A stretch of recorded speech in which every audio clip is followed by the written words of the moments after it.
Hello students, welcome to this online lecture series of current trends in digital commerce. The subject is for MCOM SEM 4. Okay, so as I told you, this subject is new and university RTMNU Nagpur University started this subject in MCOM 4 from this year. So this is my third lecture, and in this lecture we will learn evolution of commerce and e-commerce. So commerce evolution हमने पढ़ा, हम मेरे previous lecture में भी मैंने discuss किया कि the commerce started with the barter system, means the exchange of goods, है ना, the goods are exchanged with the another goods. Okay, so commerce has existed from early days of human civilization when human bartered goods to the more complex development to trade, route and corporation.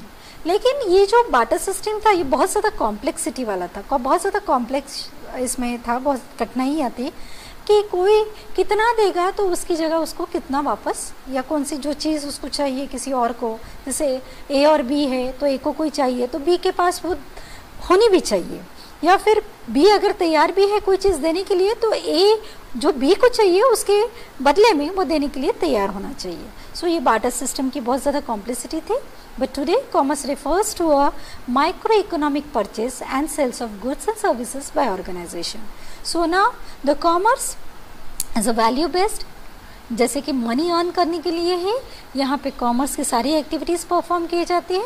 Ultimate every business establish with the motto to earn more and more profit. Okay, so ये जो जितना भी मोटो है उससे commerce को जो commerce जो perform किया जाता है वो माइक्रो इकोनॉमिक या फिर इकोनॉमिक एक्टिविटीज़ में इसको इन्वॉल्व किया जाता है, और माइक्रो इकोनॉमिक परचेज और sales of goods and services perform करता है, और ये हर ऑर्गेनाइजेशन के द्वारा परफॉर्म किया जाता है. So we can say that commerce is a subset of business that focuses on the distribution aspects of business as opposed to the production side. Okay, so commerce क्या है, एक छोटा सा सबसेट है बिजनेस का जो कि गुड्स एंड सर्विस के डिस्ट्रीब्यूशंस के लिए रिस्पॉन्सिबल है. सो बाइंग और selling of a single item is known as transactions. तो ट्रांजेक्शन क्या होता है, जब आप कुछ खरीदते हैं या बेचते हैं तो उसे हम कॉमर्स की लैंग्वेज में ट्रांजेक्शंस कहते हैं. बट दीज ट्रांजेक्शंस यानी इस ट्रांजेक्शंस को हम क्या कहते हैं, ट्रेड कहते हैं या कॉमर्स कहते हैं. ओके, लेकिन इस ट्रांजेक्शंस में और भी एक्टिविटीज़ इन्वॉल्व होती है जिसे हम एड्स ऑफ ट्रेड भी कहते हैं, जैसे कि banking, communication, transportations, okay, then insurance, everything. So marketing, production, ये सारी चीज़ें भी इन्वॉल्व की जाती है. सो द बाइंग और selling of a single item is known as transaction, whereas all the transaction of that atom is an economy are known as commerce. लेकिन सारे ट्रांजेक्शन्स कैसे होनी चाहिए, इकोनॉमी होनी चाहिए. Okay, now what is the evolution of commerce and e commerce. So evolution of commerce तो हमने पढ़ लिया, लेकिन अभी ई कॉमर्स के बारे में सोचते हैं.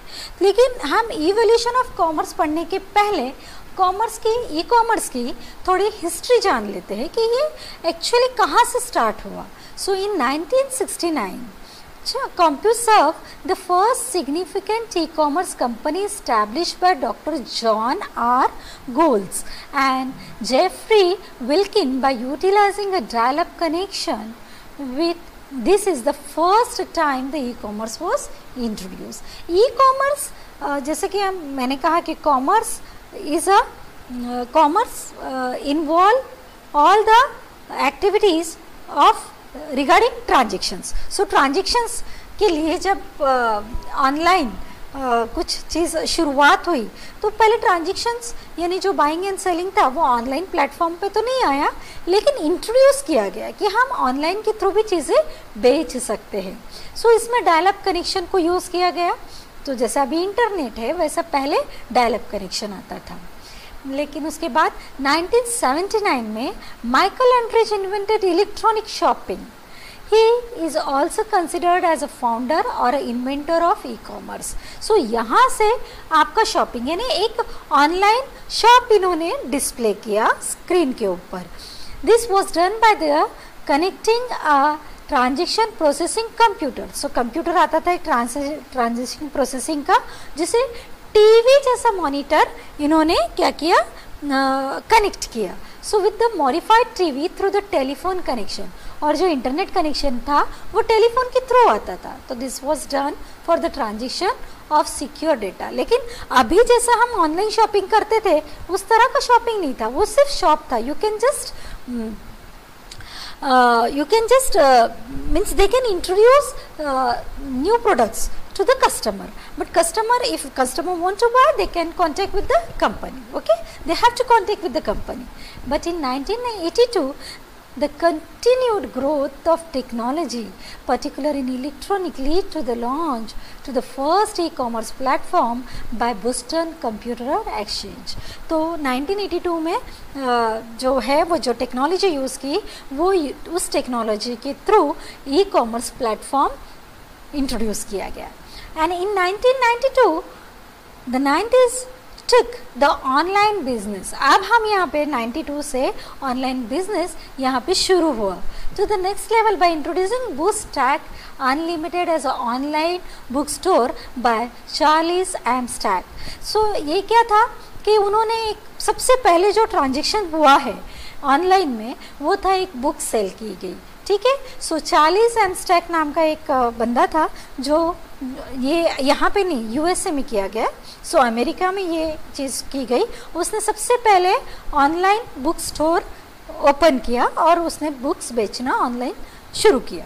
It was one of the first online shopping site created at that time, और ये सबसे पहली और एकमेव शॉपिंग साइट थी.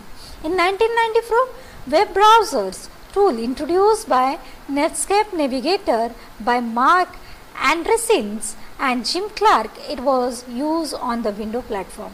और जब 1994 में विंडो ऑपरेटिंग सिस्टम आई, पहले तो डॉस ऑपरेटिंग सिस्टम थी, यानी जैसे अभी आप हर चीज़, जैसे आपके पास अभी स्मार्टफोन है तो वो स्मार्टफोन में कैसा है, सब ग्राफिकल, उसे क्या कहते हैं, ग्राफिकल यूज़र इंटरफेस आपको दिखता है. आप उस बटन पर क्लिक करते हैं और ट्रांजेक्शन एग्जीक्यूट हो जाता है. बाय पर क्लिक करते हैं, आप बोलते हैं कि फ़ोन पे से या आपके अकाउंट से ऑटोमेटिकली पैसे कट जाते हैं.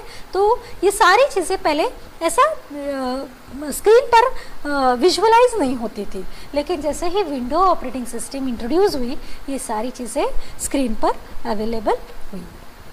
देन उसके बाद में 1995 में the year mark the iconic development in the history of e commerce as Amazon and eBay was were launched. तो अमेजोन और ईबे 1995 में लॉन्च हो चुके थे. सो इन्होंने अपनी साइट यहाँ पे ओपन की थी, लेकिन इन्होंने अपने एरिया तक ही सीमित थे, ये पूरे वर्ल्ड वाइड में नहीं थे. Okay. So Amazon was started by Jeff Bezos while Pierre Omidyar launch eBay. So यहाँ पे पेरी ओमिडियर ये ईबे के इन्वेंटर थे, और अमेजोन जो इंट्रोड्यूस किया था वो था जेफ बेजोस. तो in 1998 PayPal launch the first e commerce payment system as a tool to make money transfer. ना यहाँ तक जितना भी परचेस होता था, वो परचेस में जब भी आपको पैसे देना था तो वो ऑनलाइन नहीं होता था, यानी कैश ट्रांसफ़र ऑनलाइन नहीं होता था. तो कैश ट्रांसफ़र हुआ 1998 से. सो पेपाल एक ऐसी कंपनी थी जिन्होंने एक ऐसा प्लेटफॉर्म या ऐसा ऐप आपको दिया जो कंपनी में या कस्टमर के बिहाफ में, यानी on the behalf of customer they pay whatever customer purchase they pay to company for their purchase. तो कस्टमर की तरफ से कंपनी को मनी ट्रांसफ़र किए जाते थे, और वो कौन करता था, पेपाल करता था. In 1999, Alibaba started its online shopping platform in 1999 with more than $25 million as a capital. So इसमें उन्होंने जो लागत लगाई वो थी $25 million की. Gradually it turns out to be an e-commerce giant. So यहाँ से अलीबाबा जो वेबसाइट है वो 1990 में स्टार्ट हो गई, और 2000 में Google launch the first online advertising tool name Google AdWords as a way to help retailer to utilise the pay per click contest. सो यहाँ पे गूगल ने फिर क्या किया, गूगल ने ऐसे वेबसाइट के थ्रू वो ऐसी वेबसाइट लॉन्च करना शुरू कर दी कि जो आपके प्रोडक्ट यानी कंपनी में जो भी प्रोडक्ट होते थे उस कंपनी के प्रोडक्ट्स को का एडवर्टाइजमेंट यानी इंट्रोडक्शन यूज़र को मिलता था। तो यूज़र क्या करते थे, कुछ भी खरीदना है तो इंटरनेट पर जाकर उसे सर्च करते थे, उसके बारे में जानकारी लेते थे and they collect all the information from the web and then they decide what to buy and which product is suitable for their choice, okay, as per their choice. Now 2005 to 2009 यहाँ पे e commerce से boom हुआ, यानी ये world wide चलने लगा। सो 2005 में Amazon Prime membership was launched by Amazon to help customer to get free 2-day shipping at an annual free. So जैसा कि मैंने कहा 2005 से Amazon ने वर्ल्ड वाइड बिजनेस शुरू किया, यानी ये बाहर के देशों में भी अपनी चीज़ें बेचने लगा। देन उसके बाद में यहाँ पे उसने फ्री शिपिंग, एक कुछ तो भी एनुअल फीस ले लेता था, वो आपको मेंबर बना लेता था और मेंबरशिप की जो भी फीस रहती थी, जो मेंबर होगा उसको शिपिंग फ्री में दिया जाते थे। यानी शिपिंग चार्जेस आपको पता है, बताने की ज़रूरत नहीं है कि आपके डिलीवरी चार्जेस आप उसे कह सकते हैं। सो ST was launched in 2005 to enable small and medium scale retailer to sell goods online. तो जो रिटेलर थे वो भी ऑनलाइन के थ्रू अपनी चीज़ें बेचने लगे। कहाँ 2005 से 2009 के बीच की बात मैं कर रही हूँ। तो यहाँ पे in 2009 Jack Dorsey and Jim McKelvey started their online stores. So यहाँ पे क्या था, उन्होंने दूसरे जो सेलर्स हैं उनको इनवाइट किया कि आप अपनी चीज़ें भी ऑनलाइन वेबसाइट के थ्रू या किसी ऐप के थ्रू बेच सकते हैं। लेकिन यहाँ 2009 तक कोई ऐप नहीं था, सिर्फ वेबसाइट पर काम चलता था। नाउ 2005 में स्क्वायर नाम की एक और कंपनी आई जो आपको ऐप बनाने के लिए जिन्होंने इंट्रोड्यूस किया। तो स्क्वायर नाम की कंपनी ने क्या किया कि जो भी तब तक मोबाइल आ चुके थे और मोबाइल में आप इंटरनेट के थ्रू पेमेंट देने की फैसिलिटी, स्क्वायर नाम की जो कंपनी है वो पेमेंट के लिए यूज़ की जाती थी। जैसे पेपाल ने आपके कस्टमर की तरफ से वो कंपनी को पे करता था, वैसे स्क्वायर कंपनी का भी वही काम था, लेकिन इसके लिए ऐप यूज़ किए जाते थे। तो जो भी वेबसाइट थी उस वेबसाइट में स्क्वायर नाम के ऐप को कनेक्ट किया जाता था पेमेंट करने के लिए। ओके, सो 2005 में और EDI McLaney and Mitchell Harper launched big e-commerce as an online storefront platform. So इन लोगों ने भी ऑनलाइन प्लेटफॉर्म यूज़ किया ई-कॉमर्स के लिए। लेकिन 9 के बाद यानी 2011 में बहुत स्पीडली ई-कॉमर्स डेवलप हुआ। सो सबसे पहले तो 2011 में गूगल ने लॉन्च किया ऑनलाइन वैलेट पेमेंट ऐप। तो फिर गूगल पीछे नहीं था, उसने अपनी खुद की पेमेंट ऐप लॉन्च की। Then in 2011, one of the earliest moves by Facebook to launch sponsor stories for advertisement. Facebook ने जो रिटेलर और होलसेल थे उनको अपने प्रोडक्ट के बारे में एडवर्टाइजमेंट करने के लिए उनको अलाउ किया। तो यहाँ पे वो जो भी रिटेलर थे वो अपने प्रोडक्ट की जानकारी फेसबुक के थ्रू दिया करते थे। और 2014 में एप्पल लॉन्च एप्पल पे and online payment application. So Apple ने लॉन्च किया ऑनलाइन पेमेंट एप्लीकेशन, एप्पल ने भी लॉन्च किया। 14 में Jet.com ने भी लॉन्च किया एन ऑनलाइन शॉपिंग पोर्टल। फिर 2017 में Instagram introduce shoppable tag enable people to sell directly from the social media platform. So Facebook में पहले तो सबसे पहले इंस्टाग्राम एक सोशल मीडिया साइट है जिसके थ्रू आप कोई भी चीज़ यानी कोई भी सेलर अपने प्रोडक्ट के बारे में वहाँ पे इन जानकारी देता है और जो कस्टमर को उसका प्रोडक्ट अच्छा लगता है वो वहाँ से परचेस कर सकता है।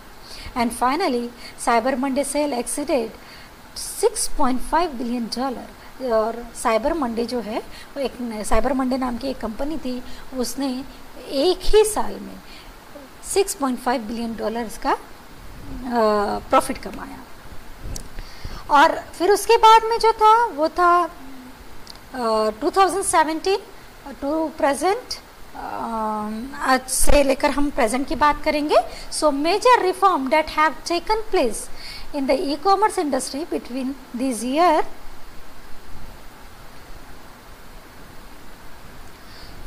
सो major that have taken means major reform, यहाँ से तो पूरे जितने भी हमारे थे, यानी जो भी हम लोगों के ऑनलाइन प्लेटफॉर्म थे, वो ऑनलाइन प्लेटफॉर्म पे जितनी भी मैक्सिमम प्रोडक्ट जो भी कंपनीज थी जिनको अपने प्रोडक्ट सेल करने थे, सेलर्स, होलसेलर्स, रिटेलर्स, इन सब ने अपनी ऑनलाइन शॉप यानी वेबसाइट पर लॉन्च की, और बहुत सारे लोगों ने तो इसके ऐप्स भी बनाए।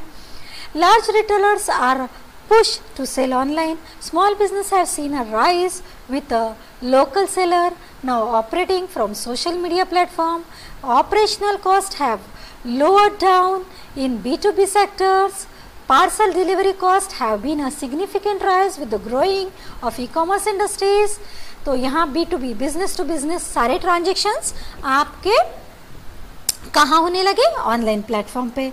Several e-commerce marketplace have emerged, enable more sellers and more to sell online. तो यहाँ पे सभी लोग अभी ऑनलाइन प्लेटफॉर्म पे हैं। तो फिर इसमें लॉजिस्टिक जो है, जो एरिया है लॉजिस्टिक, वो उसको भी बहुत ज़्यादा यहाँ पे ये भी बहुत स्पीड से इंक्रीज़ हुआ, क्योंकि डिलीवरी के लिए लॉजिस्टिक की हेल्प लेनी पड़ी। So logistic has evolved with the introduction of automatic tools and artificial intelligence. Social media has become a tool to increase the sales and market brand.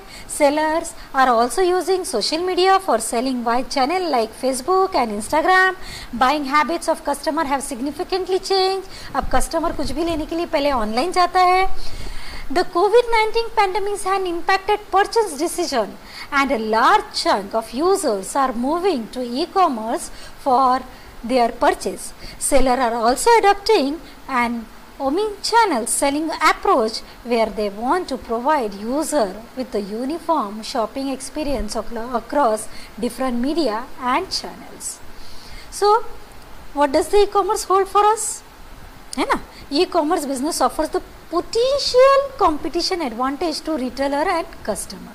In today's time, when the most people are restoring to online shopping, the present condition of e-commerce look extremely positive, as more and more people going online with their e-commerce stores, and it is expected to be at its zenith with in the coming year. So इस तरह से हमने e-commerce को पढ़ा. Okay, so thank you.